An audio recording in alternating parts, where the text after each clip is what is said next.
Salam dəyərli müəllimlər, xoş gördük hər birinizi yenidən. Bildiyimiz kimi, aprel-may ayında Naxçıvan şəhərində ibtidai sinif müəllimləri üçün sertifikasiya imtahanı keçiriləcək. Həmin müəllimlərə dəstək məqsədi ilə biz silsilə izahlarımızı davam elətdiririk. Necə suallar düşəcək 6 hissədə kanalda yerləşdirilir. Bugün isə 7-ci hissə ilə qarşınızdayıq. Vaxt itirmədən keçək suallarımızın izahına və suallar hər biri həm Naxçıvanda, həm də Azərbaycan ərazisində keçirilən sertifikasiya imtahanlarında olan suallardır və o sualların alternativləridir. Pendir 4 çeşidlidir. Ən bahalı və ən ucuz pendirdən yarım kiloqram alsaq nə qədər pul ödəməliyik? Və burada da pendirin növləri göstərilib, çəkisi qramdan verilib və bu bir tərəfdə də manatla bizə göstərilib. Deməli müəllimlər, yarım kiloqram biz qrama çevirək. Yarım kiloqram nə qədərdir? Yarım kiloqram 500 qramdır. Burada qeyd edirik 500 qram. İndi müəllimlər, bunu müxtəlif yollarla yazmaq olar, amma mən sizə uyğun ola biləcək ən rahat yolu deyirəm. Bu manatları qəpiyə çevirək. Çünki məsələn 4 manatı 400-ə bölməkdə biraz çətinlik çəkərik. 1 manatımız da bərabərdir 100 qəpik. Onda belə çıxır ki, 4 manatımız 400 qəpik deməkdir. Əvvəlcə biz hər pendirin 1 qramının çəkisinin nə qədər olduğunu tapaq, qiyməti nə qədər olduğunu tapaq. Bahalı və ucuz pendirləri müəyyənləşdirəndən sonra yarım kiloqramı hesablamaq asandır. Və nə edəcəyik? Bunu tənasüblə falan da yaza bilərik, amma tənasüb üsulunu falan qoyuram kənara. Yəni sadə gündəlik praktik həyatımızda necədirsə, o formada da sizə izah edəcəm. 400 qram pendir 400 qəpikdir. Onda Bərdə pendir baş hərflərini yazırım. Nəyə bərabərdir? 400-ü 4-ə bölərik. 400-ü 400-ə bölərik. Bərabərdir 1 qəpik. Deməli, Bərdə pendirinin 1 qramı 1 qəpikdir. Bura yazıram 1 qram bərabərdir 1 qəpik. Keçək Gəncə pendirinə. Gəncə pendirində 250 qram var, amma burada 12 manat var. 12 manatımız neçə qəpikdir? Manatdan qəpiyə keçmək üçün 100-ə vuracaq. Bu 1200 qəpik. O zaman 1200-ü böləcəksən 250-yə. Bu sıfırlar gedəcək. 120-ni də 25-ə böləndə 4,8 qəpik. Artıq sən onluq kəsirlərdə mükəmməl bilməlisən, çünki imtahanda onluq kəsirlər xüsusi düşür. Gəncə pendirinə qiymətini dedik. Burada 1 qram bərabərdir 4,8 qəpik. Qaldı sonra Şuşa pendiri. 500 qram və burada 6 manat, yəni 600 qəpik. 600-ü böləcəyik 500-ə. Təbii ki, sıfırlar gedər. 6-nı da 5-ə böləndə 1,2 qəpik. Bunu da tapdıq. Deməli, Şuşa pendirinin 1 qramı 1,2 qəpikdir. Baxaq Ağdam pendirinə. Burada 800 qram var, 200 qram var və 800 manatdır. 8 manatımız da 800 qəpik deməkdir. Böləcəksən 200-ə, sıfırlarımız gedər, bərabərdir 4 qəpik. Əla, deməli burada da 1 qram bərabər 4 qəpik. Biz nə elədik? Hər birinin 1 qramını müəyyənləşdirdik, görək çəkisi nə qədərdir. 1 qram 1 qəpik 4,8. Ən ucuz və ən bahalı.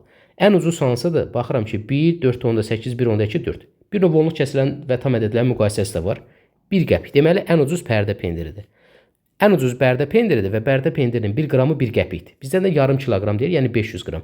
1 qram 1 qəpikdirsə 500 qram 500-də təbii ki 1-ə vurarsan, eləyər 500 qəpik. Bunu da manata çevirsək bərabərdir 5 manat. Bunu tapdıq. Gəlin ən bahalısına baxaq. Ən bahalı Gəncə pendiridir. Çünki 1 qramı 4,8 qəpikdir. 1 qram 4,8 qəpikdirsə və yarım kiloqram deyirsə yenə 500-ü vuraram 4,8-ə bərabərdir. Vergüllə 0 gedər. 5-i də 48-ə vuranda eləyər nə qədər? 2000, daha doğrusu 5 yox 50-ni 48-ə vuranda 2400 qəpik. Bunu da manata çevirsək müəllimlər 2-0 gedər, qalar 24 manat. İndi 5 manat burada, 24 manat burada. 500 gələ 24 bərabər 29 manat. Doğru cavab B variantı. Müəllim, mən 100 qramının üzərindən getdim. 100 qramını da qiymətini hesablayıb tapa bilərik. Amma biz burada ən bahalı və ən ucuzu müəyyənləşdirib 1 qramını tapmalıyıq. Ümumiyyətlə hər bir şeyin 1 qramını tapmaq, 1 kiloqramı tapmaqda fayda var bu tipli məsələlərdə. İkinci sualımız. İkinci sual biraz çətin sualdır. Kəsir və hissə məsələləri aid olan bir sualdır. Baxın, sizə imtahanda sualların hamısı asan düşməyəcək və ya hamısı çətin də düşməyəcək. Təbii ki, asan düşən sualların sayı prinsip olaraq çox olacaq.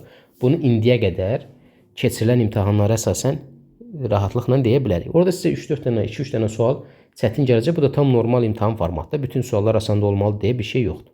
Baxaq, 4 otaqlı mənzilin ümumi sahəsi 140 kvadrat metrdir. Deməli 4 otaqlı bir mənzildir. Birinci otağımız, ikinci otaq, üçüncü otaq, dördüncü otaq və burada qeyri-yaşayış sahəsi də var. Məsələn, qeyri-yaşayış sahəsi nəyə deyilir? Bir tutaq ki, bir bina evində balkon məsələn adətən qeyri-yaşayış sayıla bilər. Təəssüratınız yaransın deyə deyirəm. Burada qeyri-yaşayış. İndi burada məsələni oxuyanda hardan giriş eləmək lazımdır, ora baxmaq lazımdır. Burada dərhal tənlik qurmağa çalışmayın. Görək nə var? Konkret olaraq mənə verilən budur. Qeyri-yaşayış sahəsi mənzilin 5də 1 hissəsini təşkil edir. Mənzil ümumi 140-dır. 140-ın 5də 1-i. 140-ın 5də 1-i 140-ı 5-ə bölüb 1-ə vuracaqsan. Bu da eləyəcək 28 kvadrat metr. Buranı tapdıq. Birinci otaq qeyri-yaşayış sahəsinin 4də 3 hissəsini. Aha, indi təzədən qayıdırıq birinci otaq. Qeyri-yaşayışı artıq müəyyənləşdirdik. 28-dir və bu 28-in 4də 3-ü. Burada nə edəcəksən? 28-i 4-ə bölüb 3-ə vuracaqsan. 7 dəfə 3, 21 kvadrat metr. Qaldı ikinci, üçüncü otaqlarımız sahəsi. Məsələnin kulminasiya nöqtəsi buradır. Birinci otaq qeyri-yaşayış sahəsinin 4də 3 hissəsini, ikinci otağın isə 5də 3 hissəsini təşkil edir. Nə? Birinci otaq 21 nəyin 5də 3 hissəsidir? Diqqət edəcəyimiz məqam nədir? Bax, birinci otaq qeyri-yaşayış sahəsinin 4də 3 hissəsi deyəndə ədədin hissəsini tapırıq. Birinci otaq, ikinci otağın 5də 3 hissəsini təşkil edir deyəndə bu hissəsinə görə ədədin tapılmasıdır. Yəni mən ikinci otağı bilmirəm burada. Amma deyir ikinci otağın 4də 3 hissəsidir. Daha doğrusu ikinci otağın 5də 3 hissəsidir. Nə ikinci otağın 5də 3 hissəsidir? 21. Yəni bunu deyə bilərik ki, onda ikinci otaq x ilə də gedə bilərik və ya yaza bilərik ki, 5də 3 hissəsi 21 olan ədəd. Hissəsinə görə də tapmaq üçün ədədi hissə göstərən ədədə bölürük. Tərsinə vuracaq 21 vurulsun 3də 5. 3 3-ə 1, bu da 7 bərabər 35 kvadrat metr. İkinci otaqda müəyyənləşdirdik. İndi sonra üçüncü otağın sahəsi isə dördüncü otağın sahəsindən 2 kvadrat metr kiçikdir. Onda üçüncü otağın sahəsi x isə dördüncü otağın sahəsi x üstə gələk 2. Yəni üçüncü otaq dördüncü otaqdan 2 kiçikdir. Artıq 4 dənə otağın sahəsini bilirəm, məhsul olsa belə və qeyri-yaşayışı bilirəm. Məndən tələb olunan nədir? Bunları toplayıb 140-a bərabər eləmək. İşimiz bundan bitir. Birinci otağın sahəsi 21, ikinci otağın sahəsi 35, üçüncü otağın sahəsi x, dördüncü otağın sahəsi üstə gələk x üstə gələk 2, qeyri-yaşayış üstə gələk 28 və bərabər eləyirik ümumi mənzilin sahəsini, yəni 140-a. Tənliyimizi buradan həll eləyək. 2x 2 ilə 28 30 65 86 üstə gələk 86 bərabərdir 140. Buradan davam eləsək 2x bərabərdir 140-dan 86-nı çıxanda qalır. Deməli nə qədər qalacaq? Buradan 54. X də bərabər 27. 27 üçüncü otağın sahəsidir. Məndən isə dördüncü otağın sahəsini soruşur. Dördüncü otağın sahəsi x üstə gələk 2-dir. 27 üstə gələk 2 bərabər 29-a. D variantı. Olduqca maraqlı bir sual idi, kəsir məsələsi və tənlik qurmaq da deyə bilərik, ədəd məsələsi də deyə bilərik. Tənliyimizi həll edək. 5 üstə gələk 8x minus 4 böl 4 bərabər 36. Biz normalda bilirik ki, birinci vurma bölmə həll olunur, amma tənlikdə bu dəyişir. Yəni tənlikdə kənarda toplama və çıxma varsa, loru dildə desək, birinci olaraq canımızı onlardan qurtarmalıyıq. Bu üstə gəl 5 birinci toplanandı, bura ikinci toplanandı, burada cəm. Bütövlükdə bu hissə məhsul toplanan tapılması qaydasına əsasən yazıram 8x çıxılsın 4 bölünsün 4. Yəni bura nəyə bərabər olur ki, 5 ilə toplayanda 36 eləyir. 31-ə və tapılma qaydası 36-dan 5-i çıxarıq qalır 31. Buradan sonra davam eləyirik. Bölən qismət. Nəyi 4-ə böləndə 31 eləyir və ya böl 4 bu bir tərəfə keçir, vur 4-ün əvəz olunur. Alacaq 8x çıxılsın 4 bərabər 31 4-ə vuranda 124. 8x bərabərdir 128. X də bərabər 128-i 8-ə böləndə alınır 16. Tənliyimizin kökü 16-dır. Neçəsi doğrudur? Sahə vahidləridir. Mən həmişə müəllimlərə, həm MİQ, həm də sertifikasiya hazırlaşan müəllimlərə dərsi keçəndə bu çevirmələrlə bağlı sahə vahidlərini əzbərləməyi, uzunluq vahidlərini əzbərləməyi heç vaxt tövsiyə eləmirəm. Yəni belə bir qaydamız yoxdur ki, əzbərlə. Bunun mahiyyətini bilmək lazımdır. Yəni onsuz da əzbərlənəcək daha vacib şeylər var, digər fənlər və s. Yəni sən bunu riyazi olaraq mahiyyətini dərk eləsən çox rahat yaza biləcəksən. İstər uzunluq olsun, sahə olsun və s. Sahə vahidlərində bilməli olduğumuz sxem budur. Hektar var. Kvadrat kilometr də var. İndi burada yox deyə yazmıram onu heç. Hektardan keçirik ara, ardan kvadrat metrə, kvadrat metrdən kvadrat desimetrə, kvadrat desimetrdən kvadrat santimetr və kvadrat millimetr. Yəni sən bu ardıcıllığı bilməlisən. Yoxsa da bu ardıcıllığı da bilmirsənsə, deməli ciddi problem var. Yəni biz hektar nədir, kvadrat bunlar. Hektar hektar deməkdir, ar sot deməkdir. Bunların hər birinin arasında dəyərli müəllimlər vuraq 100 var. 100. Sən imtahandasan və sənə bir dənə sahə vahidindən bağlı sual düşüb. Tələsmədən, rahatçılıqla bunları yazırsan və sonra onun üzərində hərəkət edəcəksən. Yazılıb 100 kvadrat metrimiz 1 ardır. 100 kvadrat metrimiz 1 ardısa, böyükdən kiçiyə doğru bax, oxun istiqamətinə baxın. Böyükdən kiçiyə doğru gedəndə hər birini vuraq 100 yazırıq. Kiçikdən böyük doğru geçsək burada hamısına böl 100 bu formada davam edə bilərik. İndi 100 kvadrat metrimiz 1 ardır. Kvadrat metrdən ara keçəndə 100-ə böləcək, 2 sıfır gedəcək 1 ar. Deməli doğrudur. İkinciyə baxırıq. 1 arımız 100 hektardır. 1 ardan hektara keçəndə bax bu formada keçəcək, böləcək. Biri 100-ə böləndə 0,100-də 1 hektar yazılmalıdır. Amma bura 100 hektar yazılıb. Bu elə bil tərsinə yazılıb. 1 hektarımız 100 ardır. 1 arımız 100 hektar deyil. Bu səhvdir. 23 ar 2300 kvadrat metr yazılıb. Arla kvadrat metrin arasında nə var? Vuraq 100 var. Yəni 2 sıfır var. Onda 23 ar, 23-ün sonu 2 dənə sıfır yazmaq deməkdir. Baxın, ardan kvadrat metrin arasına keçəndə. Doğrudur. Dördüncüyə baxırıq. 3 hektar 300 ar. Hektarla arın arasında nə var? Vur 100. Vur 100 2 sıfır deməkdir. Həqiqətən də 2 sıfır yazılıb. Deməli, bu da doğrudur. 5-ə baxaq. 2 hektar 4500 kvadrat metrin arla ifadəsini verib. Ayrılıqda yazaq. 2 hektarımız hektardan ara keçəndə 100-ə vururuq. Deməli, bu 200 ardır. 4500 kvadrat metrimiz isə bərabərdir. Ara keçəndə, kvadrat metrdən ara keçəndə, bax bu formada. 100-ə bölürük. 2 sıfır siləcək, buradan qalacaq 5 ar. Bunları toplasaq 245 ar eləyir. Amma burada 2450 ar eləyib. Deməli, bu da səhvdir. Doğru olanları müsbətlə yazmışdıq. Görək hansılardır? 1, 2, 3. Yəni 1, 2, 3. Neçəsi deyir bizə? Hə, 3-ü. Doğru cavab D variantı. Çevirmə ilə bağlı hər dəfə düşən bu sualdır. Növbəti sualımız ehtimalla bağlı. Yəni siz ehtimalın daha çox hadisənin ehtimalı olan bu tipli zər məsələlər və s. düşür. Bir zər bir dəfə atılır. Üst üzə düşən xalın 5-dən kiçik tək ədəd olması ehtimalını tapın. Ümumiyyətlə zərin neçə üzü var? 6 üzü var.